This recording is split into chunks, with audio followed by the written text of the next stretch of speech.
Este é o JC para ouvir análise. Eu sou Igor Maciel e quero falar um pouquinho sobre Lula. É o seguinte, o presidente Lula está preparando já a eleição de 2026. Aliás, ele está em plena eleição, em plena campanha para a eleição de 2026. Faltando um ano, quase um ano para a eleição, o presidente da República está bastante preocupado em adequar o discurso, aliás, todo o discurso que ele faz e toda a argumentação dele tem em vista a eleição de 2026. E como é que ele tem feito isso? Quais são as estratégias que ele tem utilizado? Vamos lá.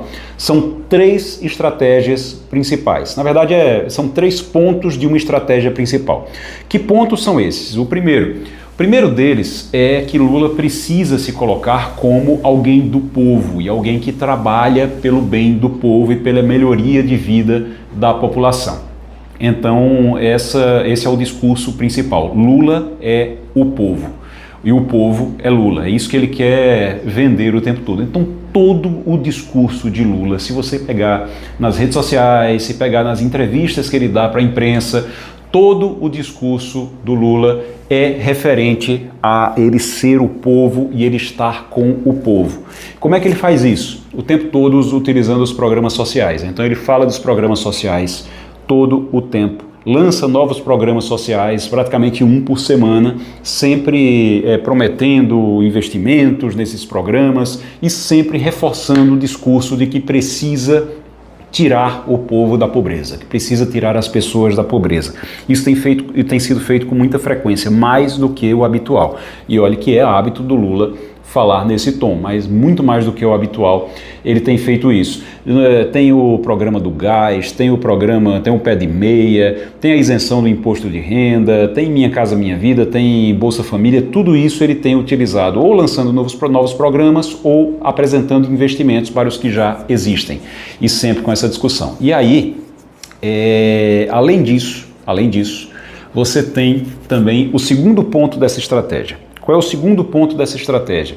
O inimigo. Quem é o adversário? Quem é o inimigo? Ora, se Lula é o povo, o inimigo do povo é o Congresso Nacional. Lula tem colocado o Congresso Nacional e a Faria Lima, né? Até porque é bom alguém explicar também o que é a Faria Lima, porque ele fala da Faria Lima para dizer que ele tenta taxar os ricos para poder ajudar os pobres e o Congresso não deixa. E não deixa por quê? Porque o Congresso obedece à Faria Lima. A Faria Lima é como ele trata o mercado, como ele trata as empresas, as financeiras e bancos também, que estão todos ali naquela região da Faria Lima em São Paulo.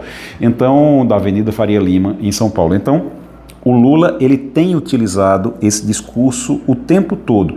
Ele é o povo, ele representa os pobres, ele quer melhorar a vida dos pobres e para isso ele quer taxar os ricos, mas não consegue porque o Congresso não deixa. Como é que ele consegue sustentar essa ideia de que o Congresso é o inimigo? Pelo menos por enquanto, né? Porque quando se aproximar mais da eleição ele vai ter que arranjar um adversário. Aliás, o adversário, ele vai ter que enfrentar o adversário que vai ter um nome. Pode ser um Tarcísio, pode ser um Ratinho Júnior, mas ele vai enfrentar um adversário. Por enquanto, o adversário é o Congresso, porque ele precisa personificar a ideia de que ele é o povo contra os poderosos do Congresso Nacional. Então é isso que ele tem tentado colocar o tempo todo. Todo o discurso dele, ele fala que quer melhorar a vida das pessoas, que quer taxar os ricos e o Congresso não deixa. E a Faria Lima, porque o Congresso obedece à Faria Lima. Então são esses 2 principais pontos da argumentação do Lula, que já está em campanha para 2026. Ele fazendo caminhada, ele fazendo exercício na academia. Isso é para mostrar que ele está jovem, que ele tem condição e vigor físico para ser presidente da República. E por que ele faz esses vídeos o tempo todo?